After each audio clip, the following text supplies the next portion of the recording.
So you're in an auto crash and now your shoulder hurts, particularly your left shoulder. It's going up into your neck. You're not quite sure what's going on and you're looking for some answers. So my name's Loyd Bourgeois. I am an injury lawyer with offices in Luling and Metairie, Louisiana. And we see cases just like this all the time. A typical and common injury that we see in auto crashes, especially on the left side, is a rotator cuff tear. The mechanism is typically you're pinned back as a result of your seatbelt. Your body comes forward. This one is pushed back. This one comes forward.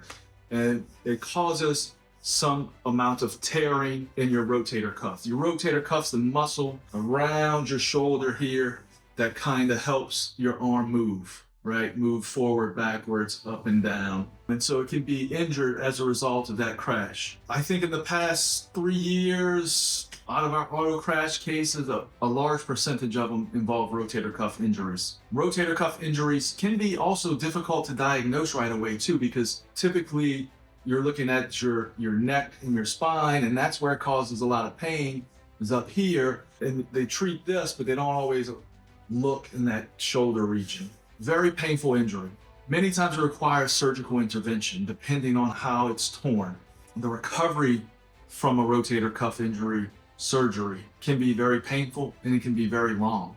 What I want to talk to you today, though, about is 3 things that can impact your ability to recover full financial justice as a result of your rotator cuff injury if the other party who hit you and caused this crash doesn't have insurance. Hopefully you have some UM, but if you don't have UM, you're not going to recover anything, because if they don't have insurance, they're probably not going to have any assets to go after, going to be judgment proof. Or if they have minimal insurance. A rotator cuff injury, the surgery, the treatment, the physical therapy, we're talking months and months and months of pain and suffering and inconvenience and difficulties doing the things you need to do on a daily basis. Typically, the other party would have to have some significant insurance in order to fully compensate you. So that's kind of the first thing we're going to look at in a case such as a crash that's causing a rotator cuff injury. The other problem is if you were the cause of the crash. So if it's your fault that the crash occurred and the other party has no liability whatsoever, so that you run into the back of someone at a red light or at a stop sign, or you ran a red light, you caused the crash, you're not going to be able to recover for your injuries, right? The third thing, if you don't get treatment for it. Now, typically with a rotator cuff injury, you're going to eventually have to get some treatment.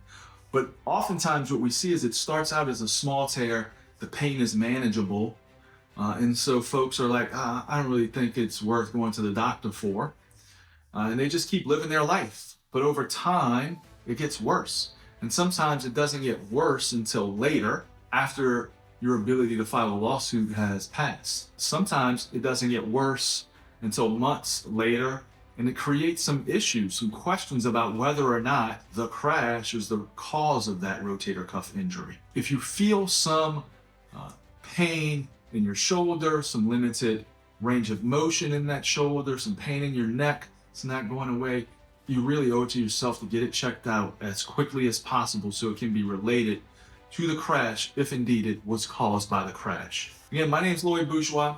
If you've been in a crash in the New Orleans metro area, Luling, St. Charles Parish, Houma Thibodeau area, and you're feeling like you may have a rotator cuff type injury, you're feeling some pain in your neck and shoulder that's not going away, you haven't sought any counsel yet, please reach out to us. We can evaluate what happened, what's going on medically, and give you a free case evaluation to see if it's something that we may be able to help you with. Thank you. Look forward to hearing from you soon.